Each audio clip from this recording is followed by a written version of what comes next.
Bill Gates, co-founder of Microsoft. Mark Zuckerberg, founder of Facebook.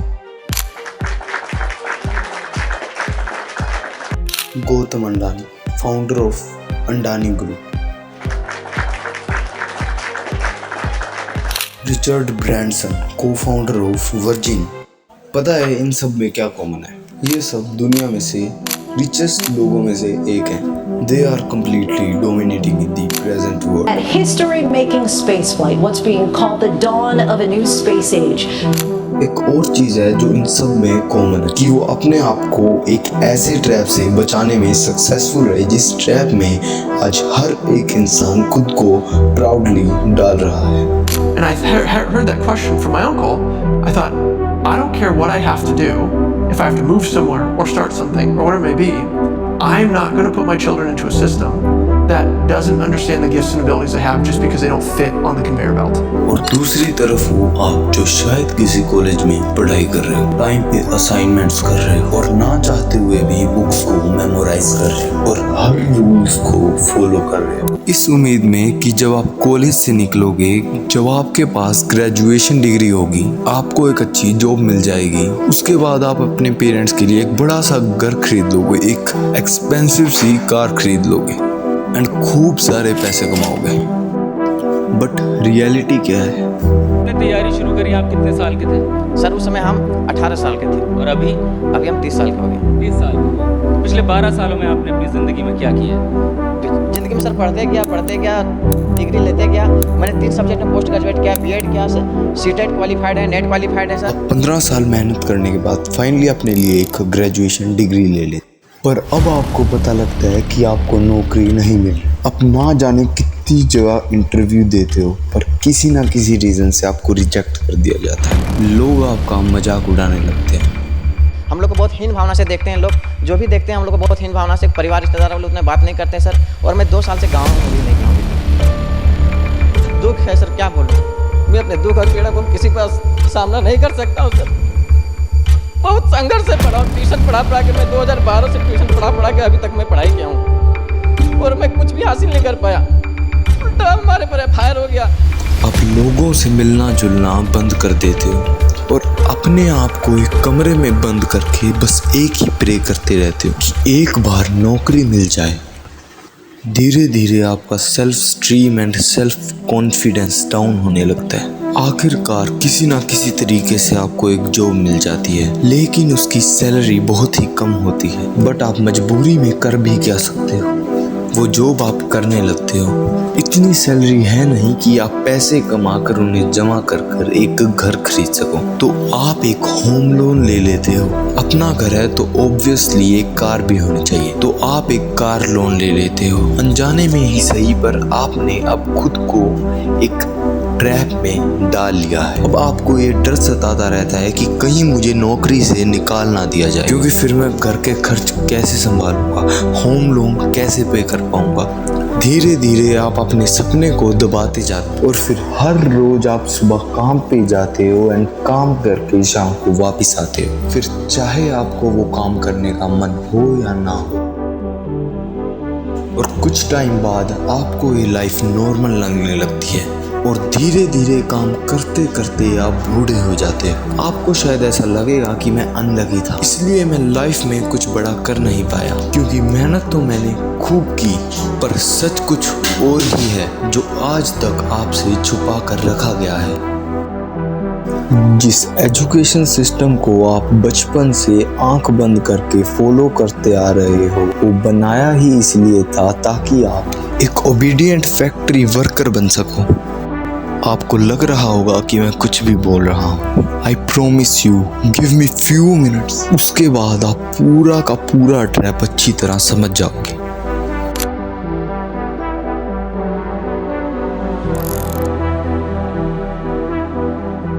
Formation of Education System. Year 1806. Napoleon army and Persian army के बीच में एक war होता है। One of the best army होने के बावजूद भी पर्शियन आर्मी हार जाती है। पर्शियन लीडर्स को ये समझ नहीं आ रहा था कि उनकी आर्मी हार कैसे गई।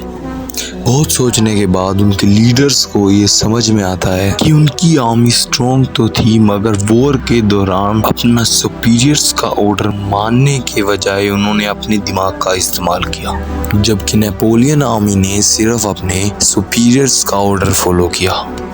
अपोजिशन लीडर्स के सामने एक चैलेंज होता है ताकि ये उनके साथ दोबारा ना हो, बट क्वेश्चन ये है कि वो अगली बार ऐसा करेंगे कैसे। वेल, बहुत दिमाग लगाने के बाद उनको एक आइडिया आता है और वो एक ऐसा सिस्टम बिल्ड करने में लग जाते हैं। ये सिस्टम का मोटिव यही था कि सोल्जर सिर्फ उतना करें जितना उनको कहा जाए, और ये करने का बेस्ट पॉसिबल तरीका क्या हो सकता था, उन ब्रेन्स को कंट्रोल करना जो खुद सोचने के कैपेबल ना हो, जिनको सही और गलत के बारे में पता ना हो, ताकि जो भी उन्हें समझाया जाए वो उन्हें सच मान ले।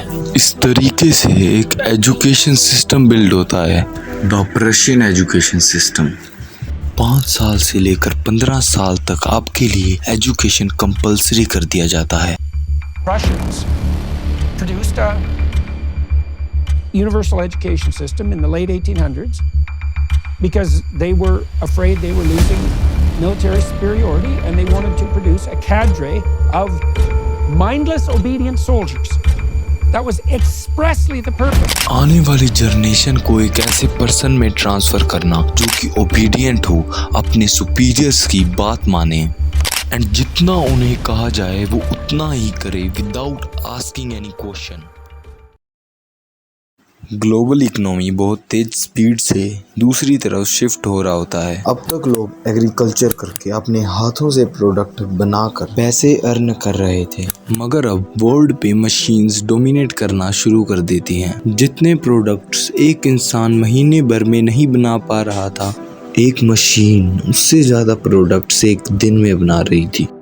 But there was a problem, और वो प्रॉब्लम क्या था? फैक्ट्रीज में वर्कर की कमी हो रही थी, क्योंकि लोग अपने फील्ड्स में एग्रीकल्चर कर रहे थे, अपने हाथों से प्रोडक्ट्स बना रहे थे और छोटे मोटे बिजनेस कर रहे थे और पैसे अर्न कर रहे थे। ऐसे में कोई वर्कर अपना काम छोड़कर क्यों किसी की फैक्ट्री में काम करेगा? इस प्रॉब्लम का सॉल्यूशन कैसे निकाला गया?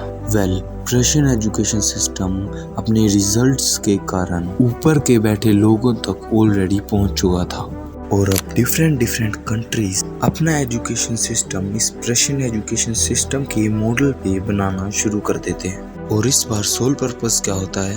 एक ऐसा जनरेशन तैयार करना, उनकी क्रिएटिविटी को किल करके उनके दिमाग में पैसा अर्न करने का सिर्फ एक ही तरीका हो, वर्क एज लेबर। और ठीक ऐसा ही होना शुरू हो जाता है। बच्चों के ब्रेन को इस तरीके से ब्रेन वॉश किया जाता है कि जब वो अपना एजुकेशन कंप्लीट करके निकलते हैं, उनके दिमाग में पैसा कमाने का सिर्फ एक ही ऑप्शन रह जाता है, किसी फैक्ट्रीज में काम करना। और इस तरह जो वर्कर्स की कमी थी वो पूरी होनी शुरू हो जाती है। उस समय हमारा देश ब्रिटिशर्स का गुलाम था, बट ब्रिटिशर्स के सामने भी एक प्रॉब्लम थी। वो दिक्कत थी कि वो थे तो बस कुछ ही, और इतनी ज्यादा आबादी को कंट्रोल में रखना बहुत ज्यादा मुश्किल हो रहा था। ईयर 1835, थॉमस बेबिंगटन मकाउले, जिसको आपने स्कूल लाइफ में पढ़ा होगा एज द लॉर्ड मकाउले, वो एक प्रपोजल तैयार करते हैं इंडिया में इंग्लिश एजुकेशन को प्रमोट करने के लिए। और लॉर्ड विलियम बेंटिक, जो कि उस समय ईस्ट इंडियन कंपनी का गवर्नर जनरल होता है, वो इसे इंग्लिश एजुकेशन एक्ट 1835 के थ्रू पास कर देता है। और ये एजुकेशन सिस्टम मोर और लेस रशियन एजुकेशन सिस्टम पे ही बेस होता है। इस बार मकसद क्या होता है? लोग सोच रहे थे कि ब्रिटिशर्स हमारा भला ही चाह रहे, वो हमें इंग्लिश सिखाना चाह रहे हैं। सच कहा? वेल, आप खुद मकाउले से ही सुन। Education should create a class of persons, Indian in blood and color, but English in taste, opinions, in morals and in intellect. Britishers धीरे धीरे अपने मकसद को इंजाम तक पहुंचा देते हैं। वहाँ क्लर्क से लेकर आर्मी के हर सिपाही तक इंडियंस काम करने लग गए। अब ब्रिटिशर्स इंडियन को ही इस्तेमाल करके इंडियंस को ही गुलाम बना रहे थे। ब्रेन वॉश इस हद तक किया जा चुका था, इंडियंस ब्रिटिशर्स के रूल को फॉलो करना अपना ड्यूटी मान चुके थे। आप सोच रहे होंगे वाह ब्रिटिशर्स ने क्या दिमाग लगाया था, बट खैर अब तो 76 साल हो गए हैं आज़ादी को। अगर आप ऐसा सोच रहे हैं तो थोड़ी ही देर में आपको खुद की बात पे हंसी आएगी।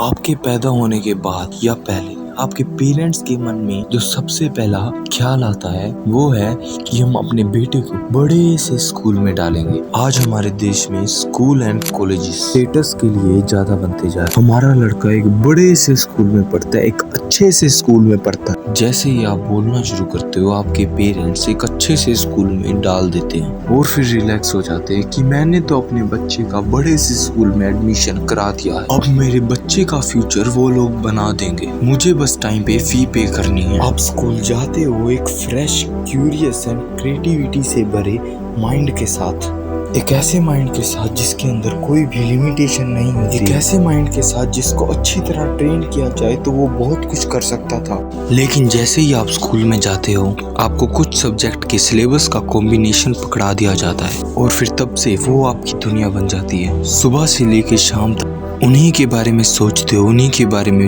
पढ़ते हो, और अगर आपने उसके अलावा कुछ और सोचा या कुछ और पढ़ा तो आपके मार्क्स पे इफेक्ट पड़ता है और फिर आपको पनिशमेंट मिलती है। क्या आपके पेरेंट्स एक बार भी ये क्वेश्चन करते हैं कि आखिरकार ये स्कूल्स एंड कॉलेजेस ये हमारे बच्चे को क्या सिखा रहे हैं?